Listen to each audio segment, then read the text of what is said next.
Hello everyone, welcome to the presentation. My name is Muyao Wang. Today I will discuss 4 important economic topics.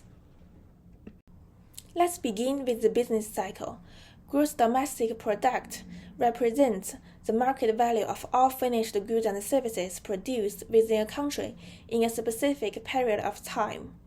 Inflation refers to the increase in the overall price level of goods and services in an economy, which decreases the purchasing power of money.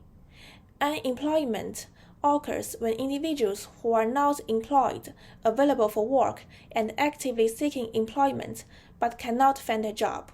The unemployment rate is the percentage of unemployed people in the labor force.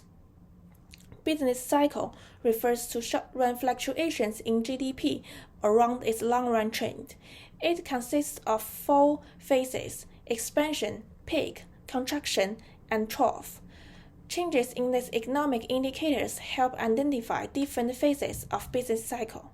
Expansion is a period from trough to peak.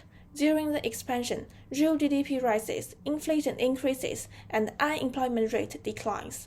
Contraction is the period from peak to trough. During the contraction, real GDP falls, inflation declines, or deflation may occur, and unemployment rate increases. Next, understanding economic conditions and business cycle helps the organization develop suitable strategic plan and make informed decisions.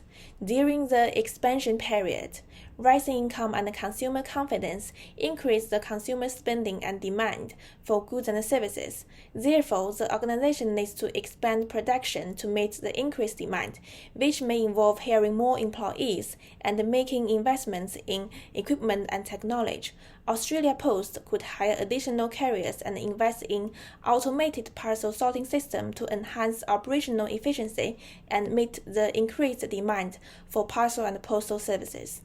Accurately identifying the expansion phase could help the organization capitalize on growth opportunity, boost profits, and maintain competitive in the market.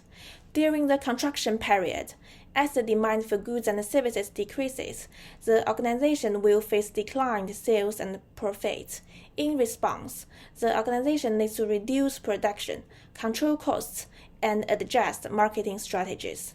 Australia Post could lower costs by reducing workforce and boost revenue through lowering prices and launching promotions to maintain profitability during contraction. Next, let's turn to the impact of tariff on the economy. The United States has imposed a 10% baseline tariff on most imported goods for all countries, which will affect the economy of both Australia and the US. From Australia's perspective, the tariff makes Australian goods more expensive in the US, reducing demand for Australian exports. Therefore, decreased Australian export reduces the aggregate demand. In the short run, both real GDP and the price level decrease, while the unemployment rate increases. Over time, labor costs and resources price will decline, encouraging firms to expand production. The short-run aggregate supply increases. In the long run, real GDP returns to the original level. The economy returns to full employment, but the price level falls. For the United States, as the tariff raises imported goods price, consumers will turn to domestic goods. This decreases imports into the US and increases the aggregate demand. In the short run, real GDP and price level rise, while the unemployment rate falls. Over time, wages and resources prices will increase, promoting firms to reduce production. The short-run aggregate supply decreases. The economy reaches the new long-run equilibrium with higher price level. Real GDP returns to the original level, and the economy returns to full employment. The imposition of tariffs and escalating international trade tensions negatively impact the business environment in Australia. Australian economy heavily relies on exports. Tariffs and trade conflicts reduce the demand and price for Australian exports, leading to a decline in real GDP and economic growth. In addition, trade tensions may disrupt global supply chain, and tariffs may raise import prices. As a result, Australian firms face rising costs for imported materials and difficulty in material sourcing, thus making them less competitive and profitable. For Australia Post, rising import prices increase the cost of purchasing vehicles and equipment, while decreased exports reduce the demand for international postal and parcel services. Adapting to frequently changing trade policies increases operating costs, negatively impacting profitability.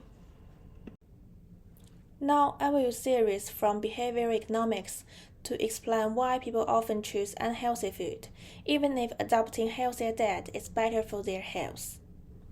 Traditional economics assumes people are rational. They carefully weigh costs and benefits and make the optimal decision.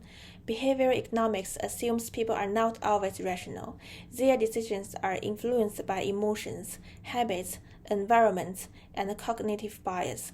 For example, people's food choices can be influenced by emotions. They may choose unhealthy but delicious food when depressed, such as fried chicken. People exhibit bounded rationality, as their decision-making is limited by time, information, and cognitive ability. Therefore, people may not have enough time and knowledge to analyze which food is healthy and make the optimal decision, but choose unhealthy food based on habits. Next, traditional economics assumes people's preferences are stable over time, but behavioral economics states people's preferences are inconsistent over time. This is associated with present bias, which is a tendency to choose smaller current rewards rather than larger future rewards.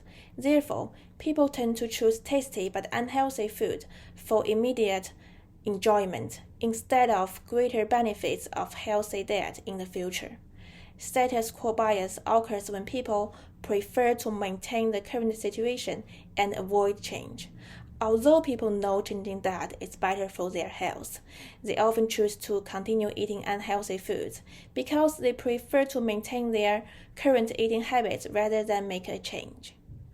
Prospect theory suggests that people are more sensitive to losses than gains, thus they tend to prioritize avoiding losses. Giving up favorite unhealthy foods is perceived as a loss, while the benefits of healthy diet are perceived as future gains. As people want to avoid losses first, they will avoid giving up unhealthy food.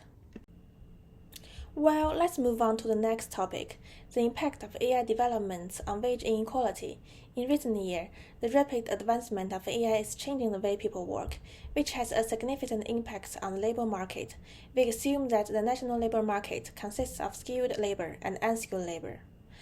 On the one hand, AI developments may increase the wage difference between skilled and unskilled labor. AI could improve the productivity of skilled labor, such as doctor and lawyer, by assisting them with tasks, which raises the marginal products of labor.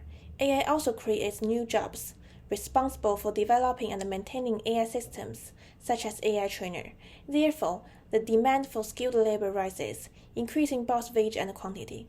For unskilled labor, many jobs typically involve low-skilled and repetitive tasks. AI could easily handle these tasks, thus replacing many unskilled jobs, such as customer service staff. Thus, the demand for unskilled labor falls, reducing both wage and employment. AI development is expected to increase wage inequality in the labor market. On the other hand, advancements in AI may lead to a smaller wage gap between skilled and unskilled labor. AI could replace some tasks of skilled labor, such as programming and translation. As a result, the demand for skilled labor decreases, leading to lower wage and employment. By contrast, AI could complement unskilled labor and help them upgrade skills, increasing efficiency and productivity. As the marginal product of labor raises, the demand for unskilled labor increases, leading to higher wage and quantity. The advancement of AI is expected to decrease wage inequality in the labor market. That brings me to the end of my presentation. Thank you for your time.